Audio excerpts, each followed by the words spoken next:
Excellent. So welcome, James Chappell. Hello. Thanks for joining us on your Sunday lunchtime. Would you mind introducing yourself to the people listening? Yeah, sure. So I'm James Chappell. I'm kind of interested in digital footprints and what digital footprints mean for the security of businesses. I've been doing that now for the last 8 years. I've been in InfoSec, I guess, for about 15 or 16. Started off in telecoms, then spent about 10 years in consulting prior to starting this footprints journey in 2011.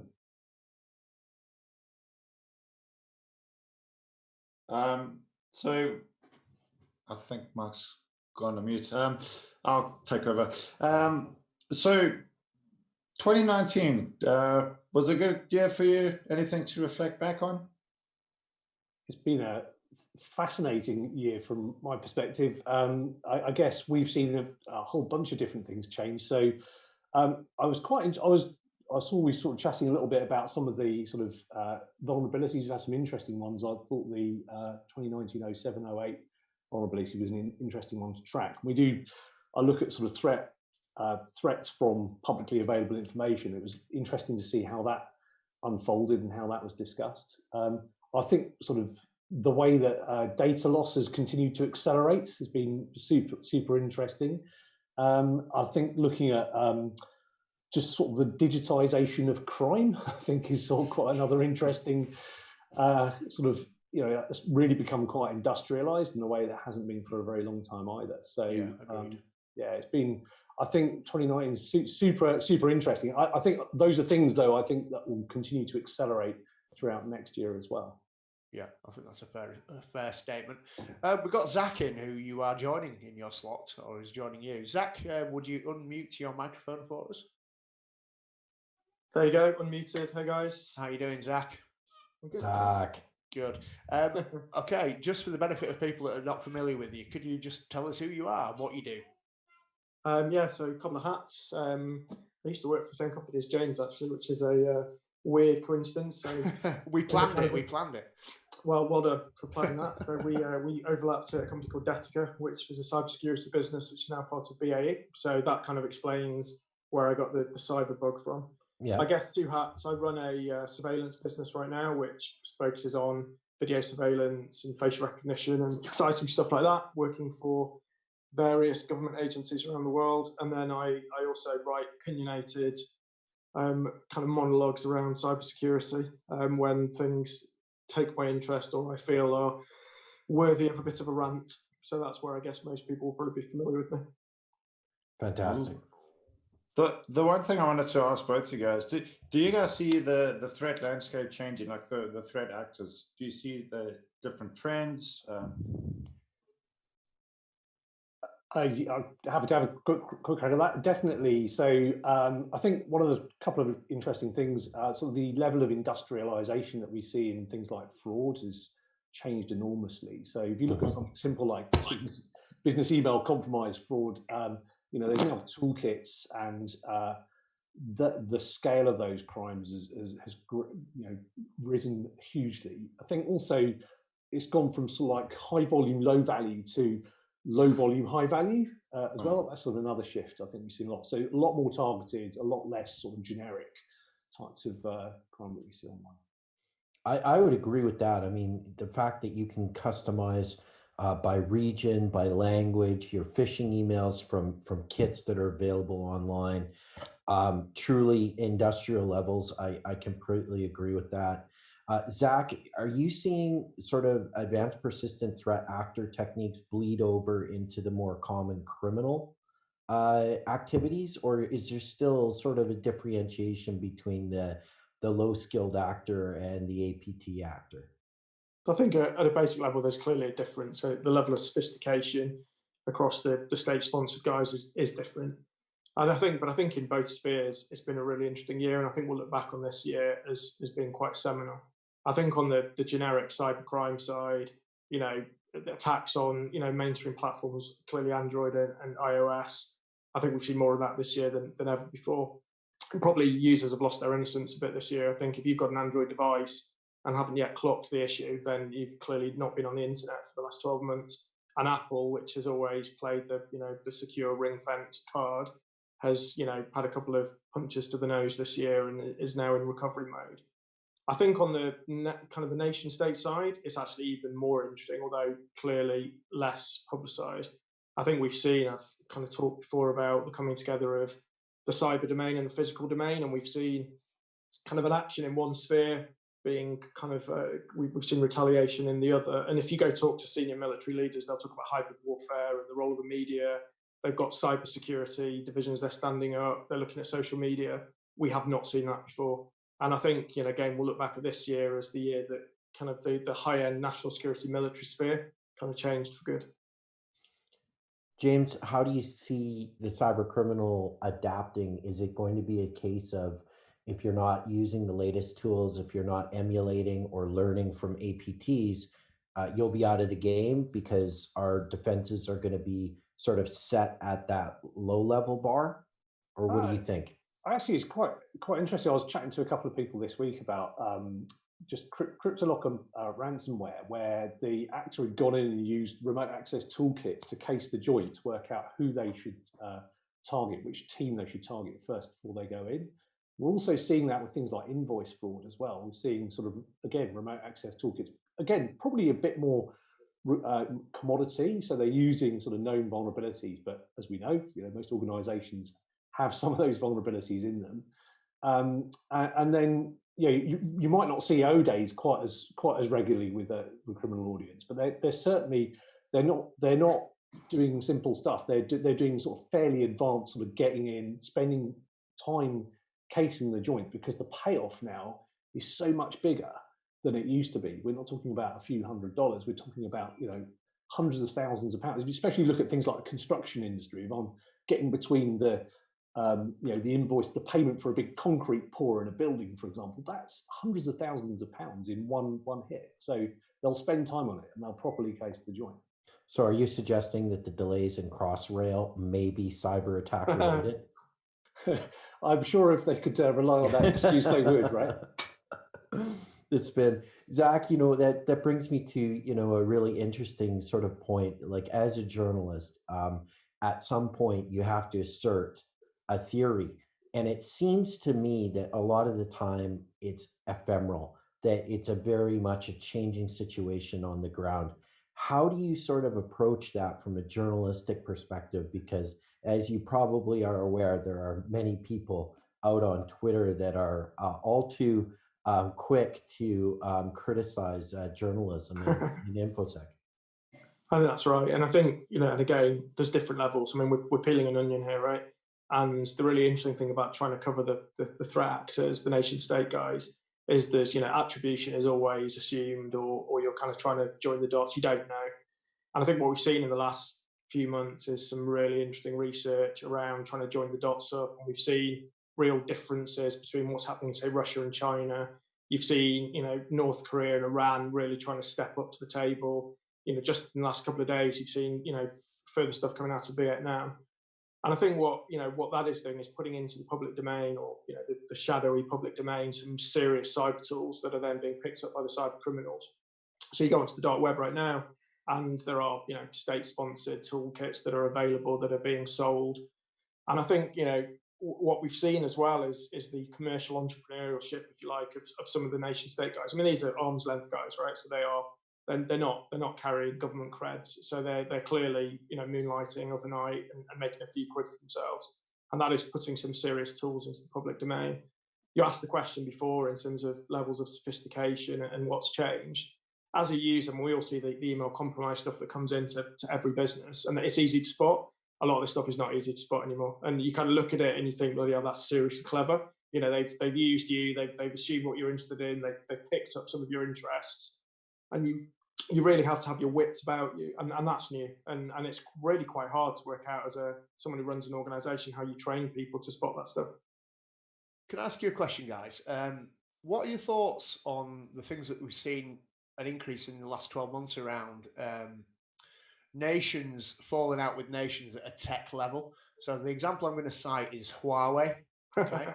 So America and Canada, for that matter, got a little bit pissed off with Huawei for various different reasons. Some of that bled into the UK. The NCSC had a view on it. long story short, we ended up with Google or America embargoing US companies from dealing with Huawei, which led to Google stopping support for their Android OS, and ultimately led to Huawei having to fast track its development of its own OS. Now, it seemed to me at the time, I work in telecommunications, so we are familiar with Huawei as a provider. It seemed very tit for tat and very trade led rather than security led. So, what are your thoughts on that, chaps? I happy to give this one. So it's quite interesting seeing how politics now seems to play a role in people's assessment of risk. I think supply chain risk has always existed. So even if you think back to things like Lenovo laptops, do you remember, when the manufacturing location for those laptops changed, there was sort of a bit of an outcry at that point. We've seen it with antivirus, with Kaspersky. We've seen it with, now Hawaii's sort of the latest one on the list. But I think what's really important is you've got to know the risks you're protecting against, understand where you might be vulnerable, and then apply the right sort of approach. So I think that's sort of largely the sort of approach the NCSC suggested. And I think that's sort of quite well aligned advice. I kind of think it sucks a bit that politics gets involved in some of these discussions, because from an information security practitioner's point of view, I think you should just care about the risk and manage it. And I realise that I live in a global world, but I also think, let's just have a sensible conversation about what the risks are and figure out the right application. Huawei, how long have we got, right? Where do we start? I think it's interesting, right? And it's not a new issue. The Huawei issue has been 10 years in the making. And what's happened is the West, writ large, has got itself into a position where it's committed and it's put in 3G, 4G kit. And then, at the end of that, the security guys said there might be an issue here. And actually everyone's completely bedded down within it, and it's caused chaos. So, if you look at the accusations that have been leveled by Washington around state control, financial support, the theoretic risk of some kind of national security issue, and that could be data in kind of inception, or it could just be switching stuff off, right? Yeah. None of it's proven. There is no smoking gun. And that's clearly Huawei's primary defense. But from a West perspective, if Huawei was Russian or North Korean or Iranian, we wouldn't be having this debate. It'd have been stripped out, right? Sure. And we're kind of in a weird grey area with Chinese tech because everything's made in China. So there's a big Chinese organization makes kit. We're fine with it. The issue is much broader, and I actually think the irony is that the real issue that we're facing right now is an IoT issue. It's not a 5G issue. And I think we're starting to see more discussion around the vulnerabilities of putting all of these connected endpoints into our homes and offices. It's not the network, it's the actual devices. And, I suspect if you want a trend for 2020, it's going to be serious scare stories about IoT vulnerabilities. Okay. The other thing is we see a trend where politicians are getting involved, and often they might not have all the knowledge at hand. Do you guys agree? I like one good example is Hawaii. The other is backdoor for encryption. It's interesting, isn't it? Yeah. I mean, what are you guys' thoughts on politicians starting to get involved in these types of things? I think they need to be advised well by the sort of technical experts around them. I think I think there's a legitimate discussion, because I think sort of UK Gov suggested the sort of ghost user approach, which I think is the one that has been posited in the Home Office debate at the moment in the UK about monitoring social media. It is monitoring messaging applications. I should be accurate about that. It is interesting. So clearly, we do have domestic extremism, we do have terrorist events here in the UK. There is a dialogue about how do you get better at detecting those. But it's got to be, you are going to force it to another channel if you sort of say, well, these channels are the ones that are monitored, but what about these ones over here that sit outside our jurisdiction, aren't people we can monitor? You're just going to shift all that traffic elsewhere. And actually, it's not the encryption that gets exploited. It's not the encryption that stops it sometimes. If someone really wants to get into that, and they're going to use other techniques to get into that conversation. So yeah, it's a tricky one. Definitely worthy of some debate, I think. Yeah, and it's not new. I mean, lawful intercept's been around forever, and kind of what we did as business. So James and I overlapped. What you're seeing now is the fact that the lawful intercept guys are locked out, and the challenge is that if they find a way in, then that backdoor is potentially available to people that you wouldn't want to give it to, and that ultimately is the best defense that the messaging guys have. Is if they create, any backdoor is a vulnerability, and it doesn't. The Ghost Protocol idea that came out of the UK. If you put that in, then somebody's going to pick that up in Russia or China or Iran. Of course they are. So say again, sorry. I was just going to say, like, I get it. I get, with a lawful order and a court process, the companies should be compelled. Some companies have architected their solution so that that's nearly impossible. But, recently revealed to the world was that Telegram had built in some capability, some intercept capability, and shut down, a pretty massive group of jihadist ISIS members. So, I keep seeing this, we need encryption backdoor, but then I'm like, but law enforcement still seems to be doing great things and taking down, child exploitation rings and counterfeit property and massive money laundering. There is now a Lamborghini with a pretty cool paint job for sale as a result of U.S. indictments. So I almost think that, this is a smoke and mirrors game, and this is not, a real debate. What are your thoughts, guys? I think there's definitely success in monitoring some of the things that people need to monitor with lawful intercepts. There's no doubt about that, and has made a big impact. I struggle to see the benefit of getting into those channels because you're just going to push that conversation somewhere else. It's quite interesting if you think about services like Telegram, I think it's the Russian regulator gets involved in some of that. So you've got other pressure from other countries getting involved in that. Now you're into the intel sharing discussion about who shares intel with who. So yeah, I don't know. I'm kind of a bit of a privacy nut. So I don't like the idea of breaking mathematics, which is essentially what it is. Yeah, but I can see the arguments on the other side as well. So I think it's good to debate. And I think it's, on balance, it's got to be privacy, because the risks of not privacy are simply too great. And what's been really interesting this year is we've seen endpoint vulnerability. Candidly, if you want to hack what's going on in WhatsApp, you hack the iPhone or you hack the Android device, you don't hack WhatsApp. That's clearly what's happened. If an agency wants to get in the middle of a conversation, they've just got to hack one end of that conversation. And we know that. And that is a sophisticated thing to do, but then it protects, the mass of people in terms of the security of their own communications.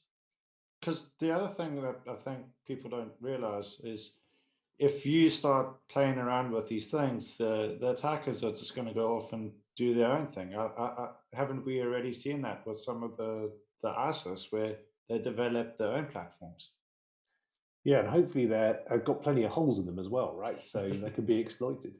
But yeah, exactly right. Cool. All right, guys. In the last couple of minutes of the session, fascinating stuff.